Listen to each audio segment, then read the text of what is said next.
My dear students and parents, this is Daniel and welcome back to our channel. NEET examination மே மாதம் நடக்க போகுது. இந்த examination எழுதுறதுக்கு எப்போ சார் ரிஜிஸ்டர் பண்ணணும், ரிஜிஸ்ட்ரேஷன் எப்போ சார் ஓப்பன் ஆகும் அப்படிங்கிற கேள்வி நிறைய மாணவர்களுக்கு இருந்துகிட்டே இருக்கு.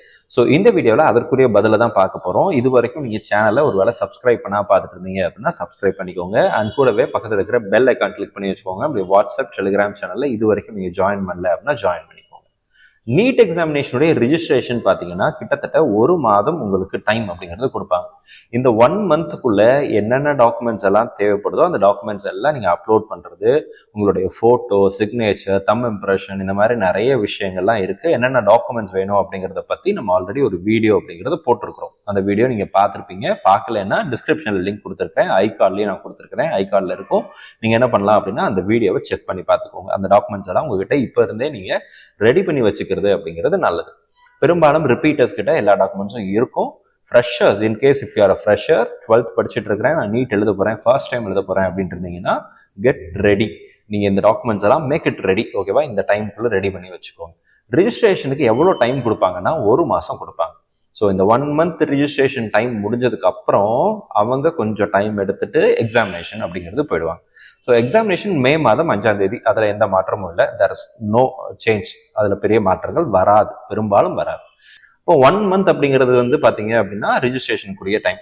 ஸோ யூஸ்வலாக போன வருஷம், அதுக்கு முந்தின வருஷங்கள்லாம் பார்த்தீங்க அப்படின்னா மார்ச் மாசத்துல இந்த ரிஜிஸ்ட்ரேஷன் அப்படிங்கிறது ஓப்பன் பண்ணாங்க. Especially last year. ஏன்னா லாஸ்ட் இயர் தான் என்ன பண்ண, லாஸ்ட் இயருக்கு முந்தின வருஷம் பார்த்தீங்கன்னா ரொம்ப டிலே ஆச்சு. கவுன்சிலிங் ப்ராசஸ், எக்ஸாமினேஷன் டிலே ஆச்சு, கவுன்சிலிங் ப்ராசஸ் டிலே ஆச்சு. இதெல்லாம் ஓவர் கம் பண்ணி சரி பண்றதுக்காக லாஸ்ட் இயர்ல கரெக்டா என்ன பண்ணாங்க அப்படின்னா மார்ச் மாசம் ரிஜிஸ்ட்ரேஷன் ஆரம்பிச்சாங்க, மே மாசம் எக்ஸாமினேஷன் வச்சாங்க. மார்ச் ஃபுல்லா ரிஜிஸ்ட்ரேஷன் இருந்துச்சு. ஏப்ரல் அப்படிங்கிற அந்த 1 மந்த்தை வந்து என்ன பண்ணிக்கிட்டாங்கன்னா உங்களுடைய அப்ளிகேஷனை வெரிஃபை பண்றதுக்கு, நீங்க கொடுத்த டேட்டாலாம் கரெக்டா இல்லையாங்கிறத வெரிஃபை பண்றதுக்கு இது பண்ணாங்க. இப்போ நிறைய பேருக்கு சார் ஒருவேளை நான் ஓபிசி எடுக்கிறதா இருந்தா எப்போ எடுக்கணும், அந்த டாக்குமெண்ட் இல்லை, நான் ஓபிசி என்சிஎல்ல வர்றேன், ஆனா அந்த டாக்குமெண்ட் இல்லை, நான் எப்போ அப்ளை பண்ணணும் அப்படின்னு சொல்லி கேட்குறாங்க.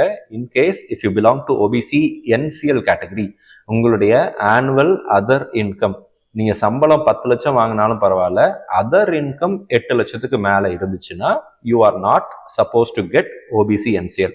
சேலரி பிரச்சனை கிடையாது, சேலரி இன்கம் இல்லை, அதர் இன்கம், மற்ற வருமானம், இதர வருமானம். அப்போ இந்த இது 8 லட்சத்துக்கு கீழே இருக்குது அப்படின்னா நீங்க என்ன பண்ணலாம் அப்படின்னா you are eligible for OBC NCL. நீங்க அதை அப்ளை பண்ணிக்கலாம். எப்போ சார் அப்ளை பண்ணணும், இப்போ அப்ளை பண்ணா என்ன ஆகும்னு சொல்லி கேட்டீங்கன்னா, in case if you are அப்ளைங் now, இப்போ வந்து ஜான்வரியில இருக்கிறோம், ஜான்வரியில் நீங்க அப்ளை பண்ணீங்கன்னா ஜான்வரி, பிப்ரவரி, மார்ச் 31 நீங்க அப்ளை பண்ணி புதுசா வாங்கி இருக்கிற அந்த ஓபிசி என்சிஎல் சர்டிபிகேட்டுடைய வேலிடிட்டி அப்படிங்கிறது முடிஞ்சிடும். மார்ச் மாசம் தான் என்ன பண்ண போறாங்க அப்படின்னா நமக்கு அப்ளிகேஷன் ஓப்பன் ஆகும். மோஸ்ட் ப்ராப்ளி மார்ச், இல்லைன்னா கொஞ்சம் ஏர்லியரா ஆரம்பிச்சாங்கன்னா பிப்ரவரி லாஸ்ட்ல ஆரம்பிக்கும் இல்லைங்களா? ஸோ அப்போ நான் என்னுடைய சஜஷன், என்னுடைய ஸ்டூடெண்ட்ஸுக்கு, என்னுடைய பேரண்ட்ஸ்க்கு நான் என்ன சொல்றேன் அப்படின்னா, நீங்க ஓபிசி என்சிஎல்க்கு எலிஜிபிள் அப்படின்னா மார்ச் மாசத்துக்கு அப்புறம் ஏப்ரல் மாசத்துல நீங்க அப்ளை பண்ணிக்கலாம். ஓபிசி என்சிஎல் சர்டிபிகேட் வந்து கவுன்சிலிங்க்கு தான் ரொம்ப ரொம்ப முக்கியம். எக்ஸாமினேஷன் எழுதுறதுக்கு அனெக்ஷர்ல பாத்தீங்கன்னா ஒரு செல்ஃப் டிக்ளரேஷன் ஃபார்ம் கொடுப்பாங்க.